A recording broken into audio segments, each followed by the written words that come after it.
స్వచ్ఛ భారత్ కార్యక్రమంలో ప్రముఖ నిర్మాత పి నాగలక్ష్మి, ప్రముఖ వైద్యులు డాక్టర్ సాధన రెడ్డి పరిశుద్ధమైన ఆరోగ్యవంతమైన భారత్ను ఆవిష్కరించాలన్న మహాత్ముని కలను నిజం చేసి చూపించాలన్న ఆకాంక్షతో ప్రధాని మోదీ శ్రీకారం చుట్టిన కార్యక్రమమే స్వచ్ఛ భారత్.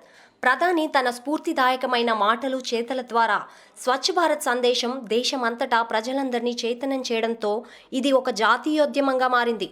స్వచ్ఛ భారత్ ఆవిష్కరణ కోసం ప్రభుత్వ విభాగాలు, ప్రభుత్వేతర సంస్థలు, స్థానిక సమాజం నిర్వహిస్తున్న ఈ ఉద్యమంలో రోజురోజుకు అధిక సంఖ్యలో ప్రజలు భాగస్వాములవుతున్నారు. భారత ప్రధాని మోదీ స్వచ్ఛ భారత్ పిలుపు మేరకు శుక్రవారం రోజు చేవెళ్ల మాజీ లోక్సభ సభ్యులు శ్రీ కొండా విశ్వేశ్వరరెడ్డి ఆధ్వర్యంలో ఆది, టైగర్, హరిశ్చంద్ర ప్రసాద్ల చిత్రాల నిర్మాత బీజేపీ నాయకురాలు పి నాగలక్ష్మి, ప్రముఖ వైద్యులు బీజేపీ నాయకురాలు డాక్టర్ సాధన రెడ్డి గారు ప్లాస్టిక్ వాడకంలోని అనర్థాలను ప్రజలకు వివరించారు. ప్లాస్టిక్ వినియోగం ఆరోగ్యానికి ప్రమాదకరమని, వాతావరణంపై తీవ్ర ప్రభావం చూపుతుందని, 50 మైక్రాన్ కన్నా తక్కువ ఉన్న ప్లాస్టిక్ వినియోగాన్ని పూర్తిగా నిషేధించాలని ప్రముఖ సినీ నిర్మాత పి నాగలక్ష్మి సూచించారు. ప్లాస్టిక్ వాడకం వల్ల భూతాపం పెరుగుతుందని పలు అధ్యయనాలు నిగ్గు తేల్చాయని, ప్లాస్టిక్ క్యారీ బ్యాగుల్లోని ఆహార పదార్థాలు తినడం వల్ల ప్రమాదకరమైన కార్సినోజన్లు శరీరంలో చేరి క్యాన్సర్కు దారితీస్తుందని, చర్మ వ్యాధులు, సంతానలేమి వంటి సమస్యలు తలెత్తుతాయని